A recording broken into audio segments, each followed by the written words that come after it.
Bismillahirrahmanirrahim. Assalamualaikum warahmatullahi wabarakatuh. Alhamdulillah pada hari ini kita kehadiran tamu spesial dari Malaysia, yaitu Dr. Muhammad Khalid Bahrudin, pensyarah kanan grade DS51, Jabatan Al-Quran dan Hadis Akademi Pengajian Islam University Malaya. Assalamualaikum Dr. Bahrudin. Alhamdulillah. Waalaikumsalam warahmatullahi wabarakatuh. Ahlan wa sahlan wa marhaban bihudurikum. Terima kasih. Yasuruni liqa'ukum fi hadzal majlis. Wa ana kadzalik. Baik, alhamdulillah saya sangat senang dengan kehadiran antum di sini. Mungkin kita bisa berbincang-bincang terkait tentang perkembangan hadis di Indonesia dan Malaysia khususnya. Dokter, kira-kira bagaimana perkembangan ilmu hadis di Malaysia seperti yang antum ajarkan di University Malaya? Okey, baik. Terima kasih kepada Ustaz Zulkifli atas ucapan alaluan. Selamat datang kepada saya yang datang jauh daripada bumi Malaysia. Jadi berkenaan dengan perkembangan pengajian hadis di Malaysia, ia telah melalui satu tempoh yang panjang, tempoh yang lama, dan perkembangan itu adalah perkembangan yang pada pendapat saya satu perkembangan yang positif, perkembangan yang baik, dan secara umumnya kita tidak boleh lari daripada menceritakan tentang tokoh-tokoh dan juga karya-karya mereka dan semangat-semangat mereka. Kerana itulah yang membina kepada perkembangan tersebut. Okay? Jadi itu adalah secara ringkas kepada perkembangan hadis di Tanah Melayu ataupun di Malaysia itu sendiri. Okay? Secara umumnya juga perkembangan hadis itu didorong oleh penulisan pertama-tamanya, dan daripada penulisan itu melimpah kepada pengajaran di masjid-masjid, di pondok-pondok. Jadi itu adalah perkara yang tidak boleh kita nafikan. Ya, biasanya kalau di Malaysia, misal di surau-surau di masjid-masjidnya itu yang dikaji itu biasanya kitab-kitab hadis macam apa? Macam mana? Okey. Baik, di Malaysia biasanya adalah kitab-kitab yang asas, kitab-kitab yang utama, seperti Bulughul Maram contohnya. Bulughul Maram. Itu Ibnu Hajar. Ibnu Hajar Asqalani, dan ada setengah daripada mereka mensyarahkannya dalam bentuk aslinya itu, iaitu dalam karangan Ibnu Hajar. Malah ada yang mensyarahkannya itu dalam bentuk terjemahan, di mana dilakukan oleh Ustaz Samsuri daripada Pulau Pinang. Okey, dia mensyarahkan Bulughul Maram itu, itu Barmazi, Barmazi kepada Mukhtasar Bukhari. Jadi Bulughul Maram itu disyarahkan daripada bentuk aslinya jugalah. Okay? Jadi Bulughul Maram. Kemudian Barmazi Mukhtasar kepada Syekh Tirmizi, Sunan Tirmizi, Syekh Muhammad Idris Al-Marbawi, dari Perak atau Perak? Dia Perak. Sebenarnya Al-Marbawi itu adalah nisbah kepada di mana dia berasal. Lubuk Merbau. Jadi Merbau itu diambil lah daripada terjemahannya itu, nisbahnya itu. Karena ketika saya lihat biografi beliau, itu saya dapati beliau ini satu masa dengan Ustadz kami atau pendiri pesantren kami di Kudus, yaitu Kiai Abdul Muhid. Begitu juga dengan Prof. Kahar Muzakir, pendiri UII di sini. Jadi beliau itu sezaman dengan Syekh Muhammad Idris Al-Marbawi. Ini sama-sama tahun 30-an lah di Mesir itu. Di Mesir. Masya Allah.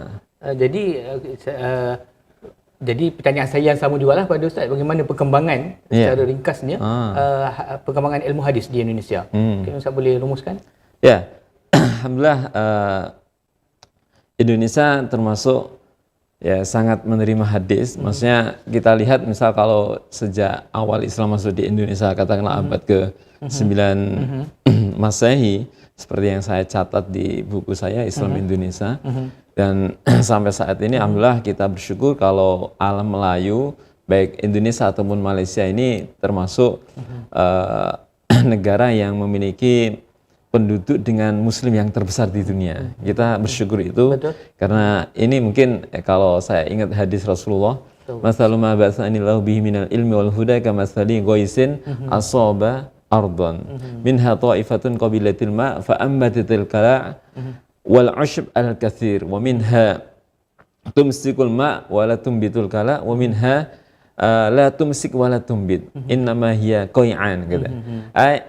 Adzunnu, jadi saya yakin dengan hadis ini, meskipun Indonesia atau Malaysia itu jauh dari negeri Arab, tetapi dengan cahaya Allah, petunjuk Allah Subhanahu wa taala, Islam bisa tersebar di Indonesia dan Malaya dan Kepulauan Melayu ini dengan sangat baik. Sangat baik. Seperti tanahnya yang subur kan. Jadi Islam ketika tumbuh di sini juga subur. Alhamdulillah sama, kajian-kajian hadis di tempat Indonesia juga sangat banyak. Dan kita juga lihat misal para muallif, ya kita ketahui ada Syekh dari awal, misal ada kita lihat ada Syekh Abdul Rauf Singkili, ada Syekh Nuruddin Ar-Raniri, Abdul Somad Al-Falimbani, kemudian tadi ada Syekh Muhammad Idris Al-Marbawi. Juga yang sedang saya kaji ini adalah Syekh Muhammad Yasin Al-Fadani. Mungkin Ustadz pernah dengar nama ini? Saya pernah dengar, tapi ketika di Madinah gitu ya? Ya, saya biasa dengar Syekh Al-Fadani. Jadi Syekh Al-Fadani saya rasa dia sumbangannya lebih kepada sanad itu sendiri. Ya, sanad. Jadi Ustaz terangkan soal utama gajinya. Apakah sumbangan itu sanad itu sebenarnya, Ustaz? Ya, beliau memiliki banyak karya. Jadi saya pernah ketemu sama Syekh Mahmud bin Sirajuddin Trenggalek di Mismala Mekah ya. Beliau salah satu murid beliau dan beliau menyatakan kalau karyanya ada lebih dari 80 kitab. Meliputi bukan saja ilmu hadis tapi ke semua ilmu. Semua ilmu. Saya mempunyai beberapa naskah baik PDF ataupun cetaknya. Misalnya kalau yang cetak dalam ilmu hadis ada Silsilatul Asanid. Jadi ini ada majmu'ah asanid beliau banyak sekali, dan ada Al-Iqdu Al-Farid yang sedang saya kaji. Alhamdulillah sudah saya tulis dalam bentuk jurnal, publish jurnal gitu ya. Juga ada Al-Fawaid Al-Janiyah, ini syarah Mandumah Fiqhiyah, jadi ini dalam kaidah fikih. Juga ada Bughyatul Mushtaq, ada Bughyatul Mushtaq, yang satu adalah fi ilmil istiqaq dan juga fil mantiq ya. Yang satu adalah Bughyatul Mushtaq fi usul fikih syarah al-Lum'a li Al-Laqani, Burhanuddin Al-Laqani. Beliau juga ada Bulughul Maram. Beliau juga ada kitab tentang Bulughul Maram saya. Kalau Bulughul Maram saya tak tahu. Tapi beliau punya murid namanya Syekh Muhajirin Amsar Al-Mutawaf Batawi jadi orang Jakarta, tapi meninggal 2004. Dia menulis syarah Bulughul Maram namanya Misbahud Dhalam bisyarhi Bulughil Maram. Jadi 4 mujalladat, 4 jilid ini. Alhamdulillah. Oh, masya-Allah. Okey. Jadi satu pengambil itu, kalau buku Ustaz tu dah siap, boleh jual daripada saya satu. Oh ya, nanti saya ambilkan di nih saya ada nanti kasih buku Islam Indonesia untuk Ustaz. Okey, baik. Secara umumnya mungkin saya boleh perkenalkan seorang tokoh hadis di tanah Melayu di Malaysia sendiri, iaitu Tuan Hussein Kedah. Mungkin Ustaz pernah mendengar tentang Tuan Hussein Kedah. Tuan Hussein Kedah. Okey. Jadi beliau ni di antara yang awal lah kita katakan sebagai tokoh hadis di Malaysia itu. Jadi daripada nama itu kita tahu dia berasal daripada Kedah, wilayah Kedah. Wilayah Kedah ni Kedah, wilayah Malaysia, utara ya? lah. Wilayah utara lah. Wilayah utara atas tu nak ke arah Thailand semua tu. Okay. Jadi itu adalah beliau. Lebih dekat Thailand. Lebih dekat Thailand lah. Beliau lahir pada 1863 dan wafat pada 1936. Jadi 1936 itu wafatnya lah. Okay. Beliau ni sebenarnya cucu kepada Syekh Muhammad Arsyad Al-Banjari. Syekh Arsyad Al-Banjari. Banjar ya? Jadi Banjari itu Banjarmasin lah. Jadi kalau katakan susu galurnya itu adalah daripada sini lah. Tahun 2017 saya ketika ke UGM terus menginap di tempat teman pas maghrib itu dengar di surau kajian Sabilul Muhtadin, Syekh Arsyad Al-Banjari. Dan ini salah satu keturunannya. Cucunya. Syekh Hussein Kedah. Tuan Hussein Kedah. Masyaallah. Jadi dari segi pendidikan beliau di Mekah. Okay, kemudian ke Madinah dan berguru dengan banyak guru di sana. Antaranya adalah Nawawi Al-Bantani. Syekh Nawawi Al-Bantani itu sendiri adalah guru beliau lah. Okey. Oh, berarti beliau seangkatan kalau di Indonesia itu semasa Mu'asyir min Syekh Hashim Asy'ari, Masya Allah. muassis Nahdlatul Ulama Al-Jamiyah Nahdlatul wa kadzalika Syekh Ahmad Dahlan, muassis Dahlan, Muhammadiyah Muhammadiyah, ya, di Jogja. Ya. Ustaz ada mungkin dalam kajian Ustaz ada buat tak satu kronologi zaman itu? Ada. Kalau ada boleh Ya, dikongsi kepada nanti saya kasih ke Ustaz habis ini ya. Saya rasa itu satu dapatan yang menarik. Maksudnya kita memprofilkan ulama ni pada zaman dia, mungkin dalam bentuk gambar rajah ataupun jadual. Yang kita mudah kita melihat era-era itu sendiri. Baik, okay? insya-Allah. Menarik insya-Allah. Jadi dia sama juga Universiti Kedah ini banyak karya-karyanya dan bukan saja khusus pada ilmu hadis. Ada yang tercetak, Ustaz? Dia cetak Allah alam, saya pun tak pasti. Atau makhtut? Mungkin ada yang makhtut, mungkin ada bercetak tapi mungkin cetakan itu cetakan lama. Allah alam, itu saya tak pastilah. Menarik untuk kita kaji itu ya.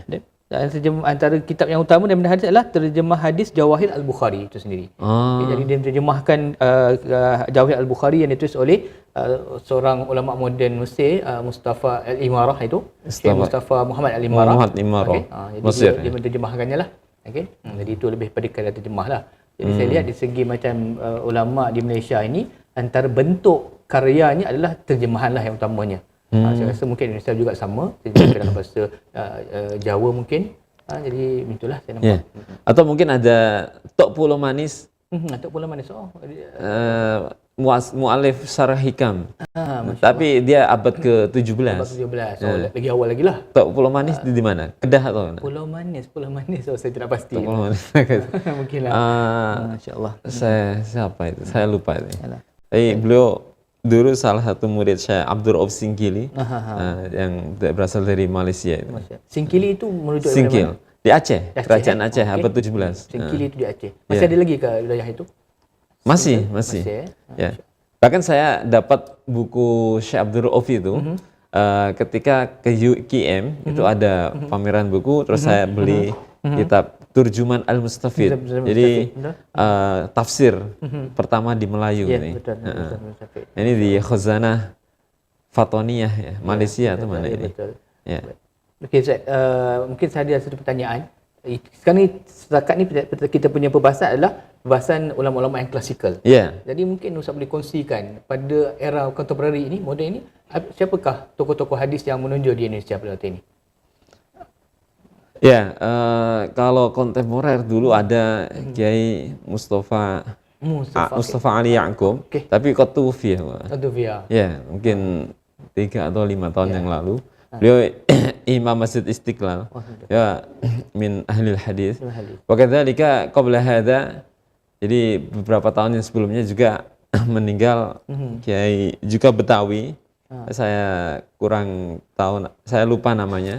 Tapi ada misal salah satu murid-muridnya Syekh Yasin Al-Fadani yang katakanlah beliau banyak membawa atau melanjutkan sanad-sanad Syekh Yasin itu di Betawi juga, yaitu Kiai Marwazi dan juga Kiai Dakwan.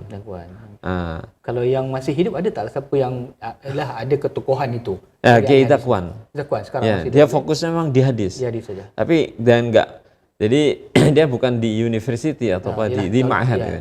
Tapi fokus di hadis. Di wilayah mana dia? Di Betawi, Jakarta. Prapanca. Dakwan Iya, Kiai Dakwan.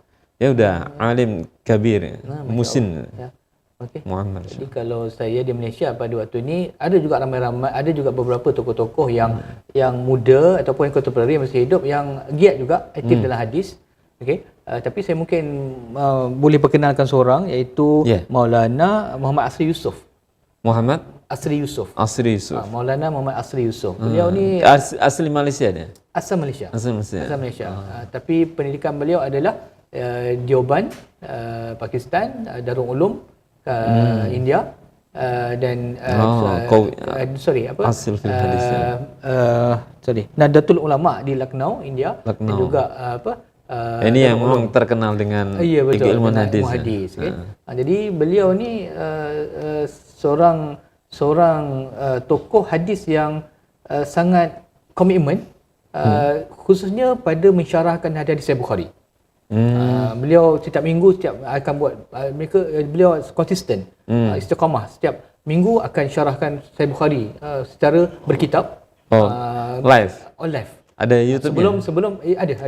Siapa nama? Maulana Asri Yusof. Maulana Asri Yusof. Okay. Jadi dan terjemahannya itu adalah terjemahan yang mendalam. Jadi sebab itu kadang-kadang mengambil berpuluh tahun untuk selesaikan. Okey, kerana dia tu bukan bila mensyarahkan hadis Sahih Bukhari itu bukan satu aspek hadis saja, dia akan masuk bahasa, akan masuk tafsir. Jadi itu satu benda yang menariklah. Dan beliau mutafannin, masya-Allah. Dan beliau bukan mensyarahkan itu dan menulis syarah itu sendiri. Jadi maksudnya di samping mensyarahkan Sahih Bukhari itu, beliau menulis apa yang disyarahkan itu. Jadi bila selesai nanti sudah lengkap. Ini sama yang dilakukan oleh Kiai Muhajirin Amsar dalam menulis syarah Bulughul Maram itu Misbahut Dhalam. Jadi selama dia menjelaskan Bulughul Maram, ini ada katibnya, muridnya. Itu Kiai Sohibu Al-Itqan, jadi Kiai Mahfud Asirun, Masya-Allah. Mazalah Hayyan, jadi masih itu di Jakarta. Ini bapaknya kawan saya beliau. Jadi beliau yang menulis kitab Misbahut Dhalam Syarah Bulughul Maram. Sama. Semoga nanti syarah-syarahnya itu bisa ditulis dan dipublish. Mungkin dia boleh ni ya. Satu yang menarik itu. Jadi itu mungkin salah satu tokoh yang boleh saya perkenalkan lah, contemporary kan. Dan beliau ni juga dianggap antara tokoh yang terawal menyentuh tentang Syiah di Malaysia. Syiah kasir di Malaysia banyak. Ada. Walaupun tidak kuat tapi ada. Tapi beliau antara orang yang terawal memperingatkan masyarakat tentang Syiah. Masya-Allah. Okey. Baik, saya kira nanti perlu kita jalin kerjasama ini untuk saling mengkaji ulama-ulama hadis khususnya di alam Melayu baik di Indonesia atau Malaysia. Nanti kita bisa tawasul. Betul. Secara jujurnya saya bukanlah pengkhususan kepada tokoh-tokoh hadis bagaimana ustaz, tetapi saya berminat. Dan saya berminat untuk mendalaminya. Okey, jadi insya-Allah kita boleh adakan kerjasama dan juga kolaborasi insya-Allah. Insya-Allah. Okey. Baik, terima kasih Ustaz atas kesediaan waktunya dan kunjungannya untuk bisa hadir di Universitas Islam Indonesia di Fakultas Ilmu Agama Islam. Alhamdulillah kita insya-Allah akan bertemu lagi, berjumpa lagi entah di Indonesia atau di Malaysia. Terima kasih. Insya-Allah kita ke sana lagi. Ya, baik. Assalamualaikum warahmatullahi wabarakatuh.